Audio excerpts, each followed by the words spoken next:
سہل بن سعد الساعدی رضی اللہ تعالیٰ عنہ سے روایت ہے، اللہ کے نبی صلی اللہ علیہ وسلم نے ارشاد فرمایا، من توکل لی ما بین رجلیہ وما بین لحیہ توکلت لہ بالجنہ۔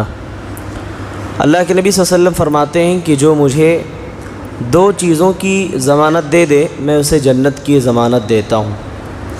ایک آدمی اپنے شرمگاہ کی حفاظت کی ضمانت دے دے، دوسرا زبان کی حفاظت۔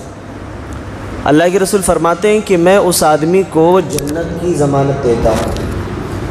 آپ اگر اندازہ لگائیں گے تو یہ دونوں چیزیں انسانی زندگی کے لیے ایک بہت بڑا فتنہ ہے۔ زبان کا فتنہ بھی بہت بڑا فتنہ ہے۔ اللہ کے نبی نے زبان کی حفاظت کی ضمانت مانگی کہ اس زبان سے اچھی بات کہنے، اچھی بات کرنے اور اچھی بات پھیلانے کی ضمانت لو، میں جنت کی ضمانت لیتا ہوں۔ کیونکہ اسی زبان سے آدمی کسی کو گالی دیتا ہے تو اسی زبان سے آدمی دعا بھی دے سکتا ہے، اسی زبان سے آدمی کسی کی غیبت کرتا ہے تو اسی زبان سے آدمی تعریف بھی کر سکتا ہے، اسی زبان سے آدمی فتنے فساد کی بات کرتا ہے تو اسی زبان کے ذریعے سے آدمی صلح کروا دیتا ہے، دو بڑی جماعتوں کو لڑنے سے روک لیتا ہے اسی زبان کی وجہ سے۔ اللہ کے نبی نے کہا کہ یہ دو فتنے بہت بڑے فتنے ہیں، ایک شرمگاہ کا فتنہ، ایک زبان کا فتنہ۔ اور ایک حدیث کے اندر اللہ کے نبی صلی اللہ علیہ وسلم نے اس فتنے سے بچنے کے لیے آپ صلی اللہ علیہ وسلم نے ایک طریقہ بتایا کہ کہا اگر تم چاہتے ہو کہ تمہارے نگاہ کی حفاظت ہو، تمہاری شرمگاہ کی حفاظت ہو تو اے نوجوانوں کی جماعت تم نکاح کر لو، اور اگر نکاح کی طاقت نہیں ہے تو تم روزہ رکھو، کیونکہ روزہ تمہاری خواہشات کو توڑ دے گا۔ آج ہمارے معاشرے کے اندر ایک غلط فہمی لوگوں کے اندر یہ پھیلی ہوئی ہے کہ شاید ہم جو ہے اپنے نوجوان بچے اور بچیوں کی شادی نہ کریں اور ان کو ایک لمبے عرصے تک صرف روزہ رکھوا کر کے ان کو برائی سے روک لیں گے۔ کیا ایسا ممکن ہے؟ ایسا ممکن نہیں ہے، اس لیے کہ اللہ تبارک و تعالی نے جو اصول دیا ہے، جو شریعت ہمیں دی ہے، اس شریعت کے اندر ہمیں ایک چیز سے اللہ تعالیٰ روکتا ہے جو حرام ہے تو اس کا بدل اللہ رب العالمین پیش کرتا ہے۔ اللہ تعالیٰ نے زنا سے روکا ہے، برائی سے منع کیا ہے، تو اس کا بدل اللہ نے نکاح کی شکل میں پیش کیا ہے ہمارے سامنے۔ ایک آدمی اگر رمضان کے مہینے میں یا گرمی کے سخت موسم میں بہت شدید پیاسا ہو، اس کی جان کے جانے کا خطرہ ہو، اور ہمارے پاس صاف و شفاف پانی ہو اس کو پلانے کے لیے، لیکن ہم اس کو پانی نہ پلائیں، اس کی پیاس ختم کرنے کے لیے کوئی انتظام ہم نے نہیں کی، تو ظاہر ہے کہ وہ پیاسا آدمی وقت پر پانی نہ ملنے کی وجہ سے عین ممکن ہے کہ وہ گندا پانی پینے کے لیے اپنے آپ کو تیار کر لے۔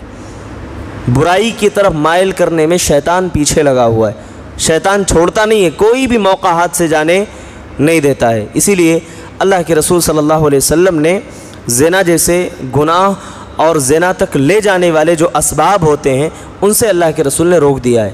اسی لیے فرمایا قرآن کے اندر اللہ رب العالمین نے کہا کہ ولا یزنون، ایک جگہ فرمایا ولا تقربوا الزنا، زنا کے قریب مت جاؤ۔ کیا مطلب ہے؟ زنا تک پہنچانے والے جو سورسز ہیں، جو ذرائع ہیں، ان سے اپنے آپ کو روک لو، اپنے آپ کو بچا لو، کیونکہ یہ اسباب تمہیں زنا میں لے جا کر کے ڈھکیل دیں گے۔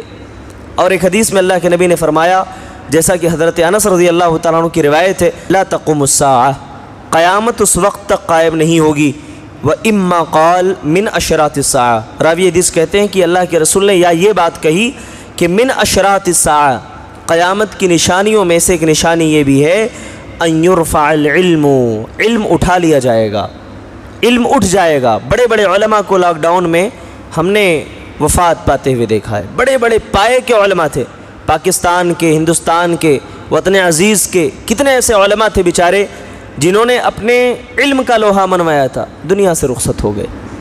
حافظ صلاح الدین یوسف جیسے مفسر قرآن دنیا سے چلے گئے، دکتور فضل الرحمن جیسے عالم دین، علم حدیث کے ماہر استاذ چلے گئے دنیا سے۔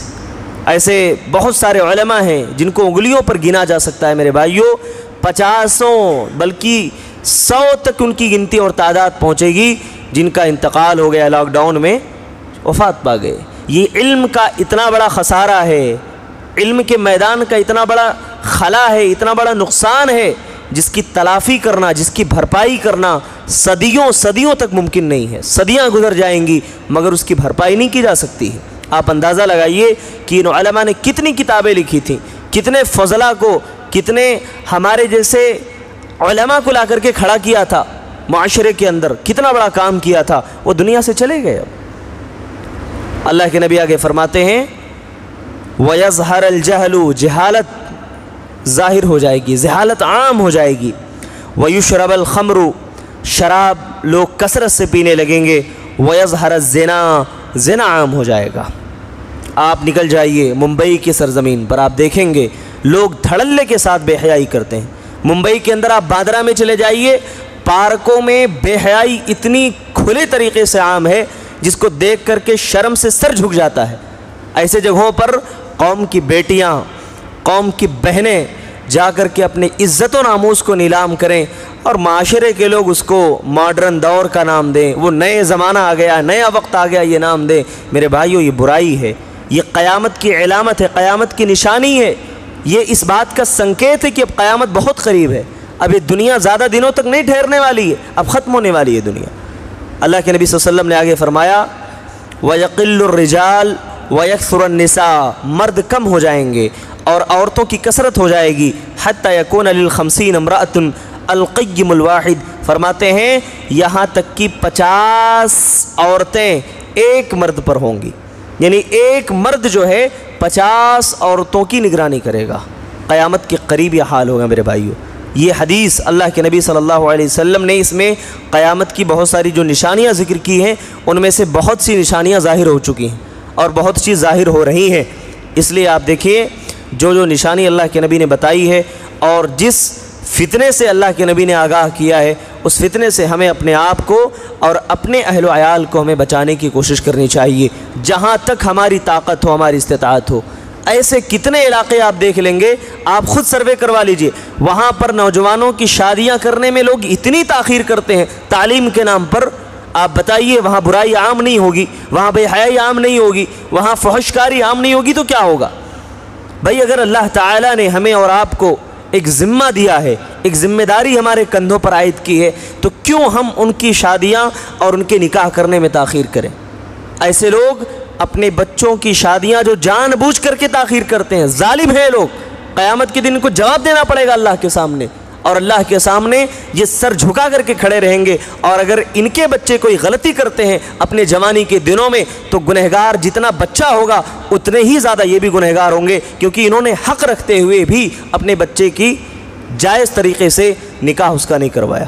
آج بہت سارے رسم و رواج کی وجہ سے بھی کئی لوگ بیچارے پیچھے بیٹھے ہیں، کئی لوگ لائن میں کھڑے، نہیں استطاعت نہیں ہے۔ میرے بھائیوں، ضرورت ہے کہ ان چیزوں کو ختم کیا جائے، نکاح کو آسان کیا جائے اور زنا کو مشکل کیا جائے۔ آج زنا آسان ہے، نکاح مشکل ہے۔ اللہ رب العالمین سے ہم دعا کرتے ہیں اللہ تعالیٰ اس فتنے کو ختم فرما دے، اللہ رب العالمین ہمارے معاشرے کے اندر امن اور امان قائم فرما دے، اللہ تعالیٰ ہمارے نوجوان بہن بیٹیوں کی عزت و آبرو کی اللہ حفاظت فرمائے، آمین تقبل رب العالمین، وآخر دعوانا الحمدللہ رب العالمین، والسلام علیکم ورحمۃ اللہ وبرکاتہ۔